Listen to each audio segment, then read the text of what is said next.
Everybody with half a brain understands today that a strong country or a superpower needs large, sophisticated intelligence networks to function. You need to know early about domestic and foreign threats and in which direction the world is developing.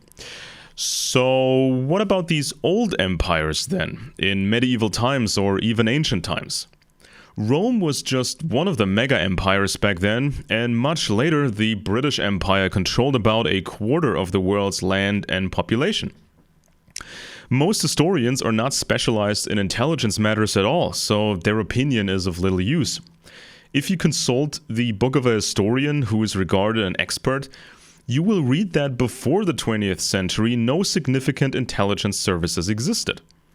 Even the British and the Americans supposedly made do without real services until they had to hastily improvise them overnight, recruiting Yale graduates, Wall Street types, and adventurers who knew how to travel. Before those times, countries only used some secret diplomatic channels, some informants and military intelligence or reconnaissance. Does that strike you as realistic? Hardly. These historians have arrived at this conclusion because they will only consider which they can read on papers or stone tablets. If they can't find any, they will default to the position that no networks existed. Better historians have reconstructed individual pieces of networks and operations, stretching back to the French Revolution and other major events, stretching even further back than that. New studies suggest that even Rome was sophisticated and organized in spying against domestic and foreign populations. Logic dictates that fundamental principles of intelligence are fundamental human behavior. We want to keep our own secrets and we want to know other people's secrets. We often can guess what kind of information can be found somewhere. The next obvious step is to find people who may be willing to sell this data. One can simply try to steal it. Concealment is possible through fake identities, cover stories, and front organizations. Domestic intelligence is fairly easy. You recruit selected people in all segments of the populations and pay them for reports about suspicious activities. To conduct foreign intelligence, even the Romans used accredited diplomats and also illegal spy rings. People back then were not morons, and they had the money and the time to experiment and hone their skills. In an evolutionary process, empires with higher intelligence capabilities were more successful. The Romans could muster a few 100,000 professional troops at best, and the speed of moving them was limited. If your spies alerted you of a domestic threat early, it was possible to deploy an adequate number of soldiers. If a foreign threat was detected, you could make military plans early. If you had sources in the enemy leadership camp, options presented themselves to conduct assassinations or to create disunity. In Rome, aristocratic families handled intelligence matters. This is why only few texts have survived that tell us about the different roles of agents. There was no Roman Central Intelligence Agency with an official headquarters and budgets and Freedom of Information Act requests. There was no public advertisements to choose an intelligence career. If you were asked to join, you didn't know how big the organization was and who was really running it. By the 20th century, the demand for intelligence capabilities had grown so much that different empires decided to expand the structure and recruit more people from the regular population. It didn't make sense to have aristocrats open intercepted letters all day or work on a foreign mission posing as a trade representative.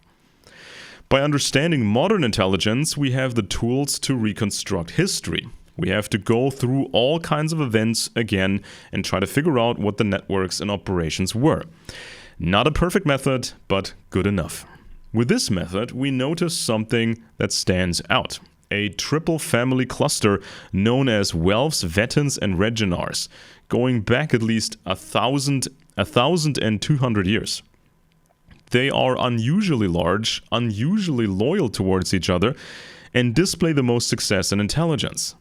They started out with rather small German territories and then took over Denmark, infiltrated Scotland, and then took the British throne. Britain then became the most dominant power in the world. This triple cluster seems to have learned from all the major mistakes of previous empires. Instead of keeping the core of the family small, they made it very large. Instead of constant infighting, they maintained an astounding coherence. Instead of showering the members with wealth, they demanded a strong work ethic. Instead of focusing on blunt force, they emphasized intelligence and later science. The names Welfs, Vettins, and Reginars are unknown to virtually everyone except a few historians. The sub-lineages are named after the smaller German territories they controlled, like Hanover, Schleswig-Holstein, or Sachsen. If you have enough trusted family personnel, you can have a significant intelligence service that cannot really be penetrated. These people could vet each other over centuries, which is absolutely unique in the intelligence world. Every other service is plagued by the problem that you don't have this long backstory. A modern government asset is vetted over months, maybe years. We can see from the US, Britain, the USSR, and other places that they prefer a multi-generational approach, kind of a social credit system. If one of your parents has worked in intelligence, you have a much better chance of joining the profession and rising up higher. There is a ton of evidence that high-level aristocrats used a multi-generational approach early on when they recruited new people from society. If the recruit showed absolute loyalty, his children could get more responsibilities or even low-level aristocratic titles. After taking the British throne in 1714, Welfs, Vettins, and Reginars understood the potential of modern science. Hence, the Royal Society for Science was reformed and attached to the new British Freemasonry. Science is similar to ancient mystery called rituals in the sense that everything has to be done precisely and in a very specific order. If you wanted to join Freemasonry, you had to have skills and also prove them in reciting ritual texts, word perfect. Every old empire forced its serfs, meaning people with very little rights, to produce grain on the fields to fund everything. Modern science made it possible to produce more food with far less manpower. People could be put in schools and universities and factories to make new things for the empires. This is the true reason serfdom was ended. The rulers gave the people more rights and freedoms and the illusions of political participation. This was a dangerous gamble because it all had to be secretly run by intelligence networks and front organizations. Old empires had the tremendous flaw that everybody knew who was in charge. The anger of the people was directed at the top. With the new phony political systems, people directed their anger at each other, at other regular people. A flurry of political parties, oligarch dynasties, and other organizations became too confusing for the populations to understand. Finally, you could voice your anger, but you didn't know any longer who was running everything. The privileged class had much to lose from change, therefore they became the conservatives. The middle ground of society wanted some change, but not too much. They became the Democrats of the Enlightenment. The poor had nothing to lose and became the left. In the transition period, it was easy to control the political spectrum. The police and secret police could snoop around, find mainly leftist radicals, and force them to cooperate. The British had stopped military action against the rebels in the 13 American colonies, but continued the intelligence war indefinitely. These networks were then expanded with groups like Skull and Bones. The United States was flooded with migrants from Britain and German territories.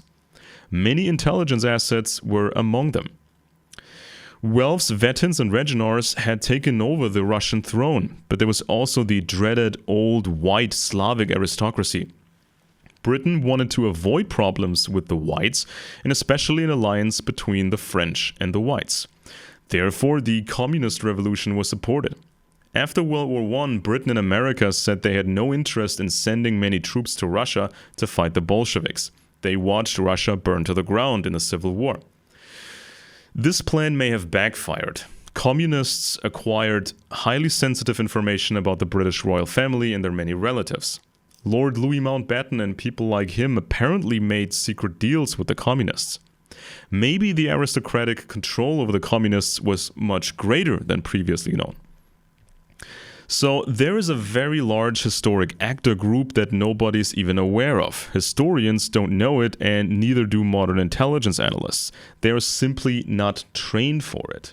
You can find much more on this topic on candorintel.com, and you can also check out my books on amazon.com.